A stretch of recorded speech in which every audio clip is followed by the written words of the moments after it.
So today we're going to make kombucha. I already have one going, so I'll show you from today how to make a new batch and then how to harvest it as well after 10 to 14 days when it's ready. What you will need is a SCOBY. I'll show you what that is in a minute. You will need somewhere to put your SCOBY while you're making a new batch, measuring jug, weighing scales, tea, and I use boiling water to sterilise everything. So get the kettle boiling. It's just boiled, so I'm going to just sterilise this in the sink by pouring water all over it. These are going to have the new kombucha in, so I'm sterilising those as well.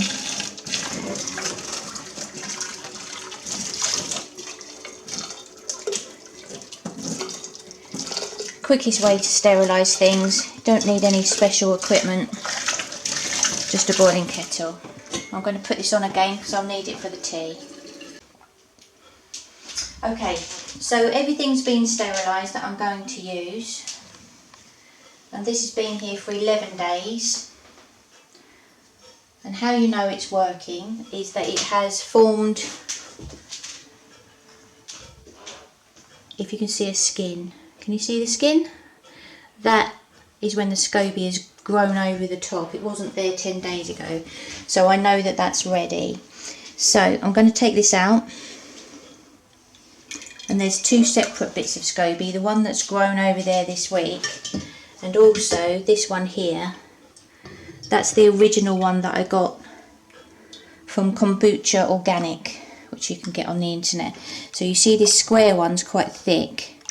That's the one that I'm going to reuse. I'm going to discard this, but if you had a friend who wanted to do kombucha, you can give them that one and they can start their own, or you can buy yours like I did and make your own. So this here is liquid. I'm going to use a clean one so I can use that for my hands. This is kombucha, fermented tea, and I'm going to put it in here. And the best thing you can do is to filter it, because there's normally quite a lot of residue in the bottom.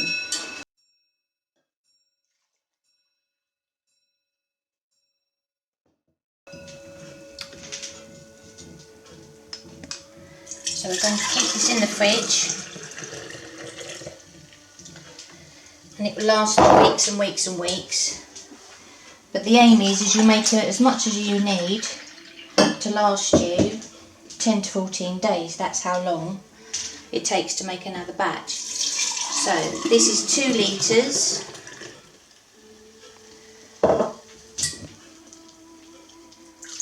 If you can see, there's some bits in the bottom, so we don't really want to drink those.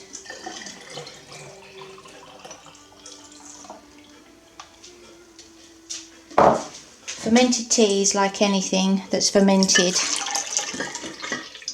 like kefir. It's got healthy bacteria in, which is good for your. Just made a mess with that bit.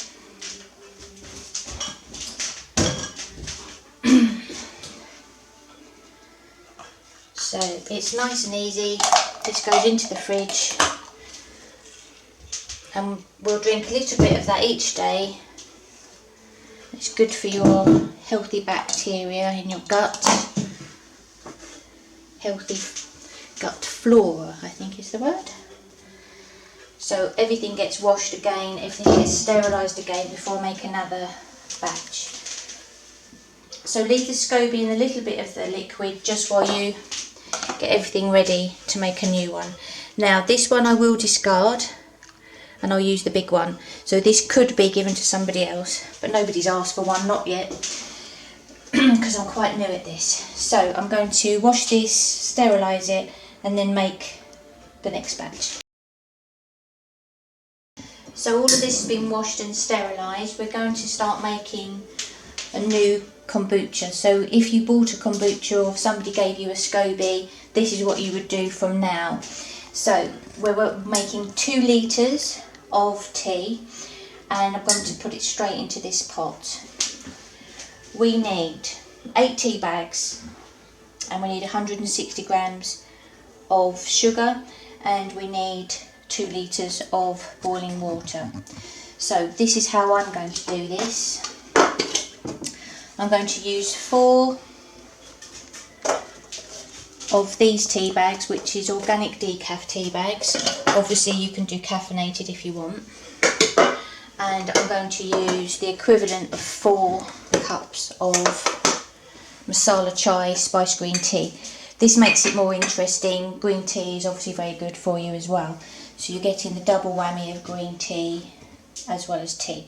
So this is just boiled. I'm going to put 1.5 litres in there with the 4 tea bags.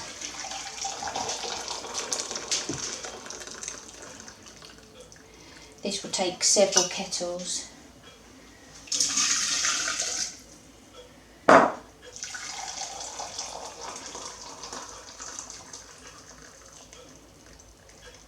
So that's 1. I don't think there's enough here, so I'm going to boil the kettle again because I need some more for the green tea anyway. Right, so my kettle decided to pack in. I'm using water that I've boiled, so we need another 1/2 litre in with the tea bags. And then I make the green tea. Now green tea does not like boiling water, so always put a bit of cold water in. You only want about 80% boiling water and a bit of cold, otherwise you kill some of the goodness of the green tea. That's the same as if you're just making a cup. So this last 1/2 litre, I'm going to use one of these and put 4 teaspoons, so that's the equivalent to 4 cups.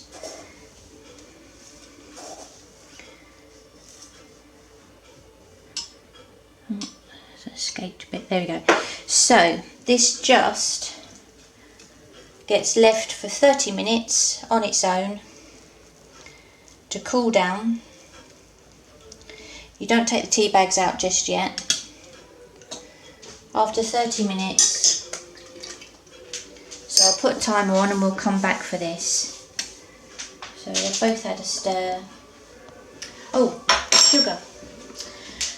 Not sugar, but sugar. We need to put sugar in the boiling water so that it dissolves. 160 grams. This is organic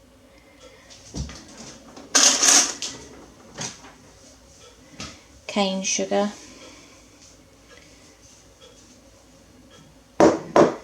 And that needs to dissolve in the boiling water.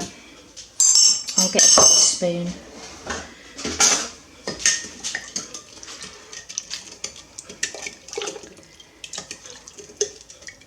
So there's 1.5 litres here with 4 tea bags. There's 1/2 litre there with 4 teaspoons of green tea. If you want to make it simpler, 2 litres of water, 8 tea bags, 160 grams of sugar. I just prefer the chai spices. You could just put some chai spices in with normal tea bags if you've got that as an option. So I'm going to go and look at my kettle to see if I can fix it. I fixed the hoover this week when that went wrong. They're all getting quite resilient and independent. So that all gets left for half an hour and then we'll come back. So it's half an hour later and we're going to take the tea bags out.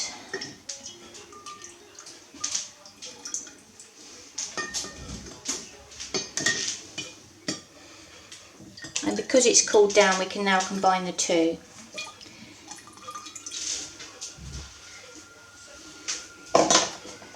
So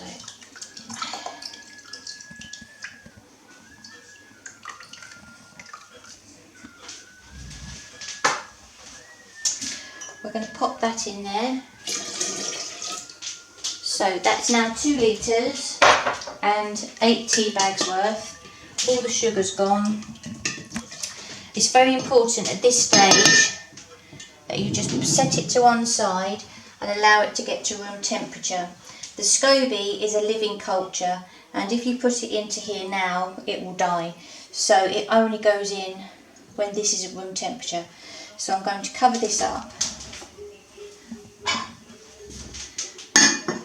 and when it is at room temperature, which will be in a couple of hours, then the SCOBY will go in. I think I'm going to give it a little rinse first before I pop it in, and then we cover it with muslin and leave it for 10 to 14 days.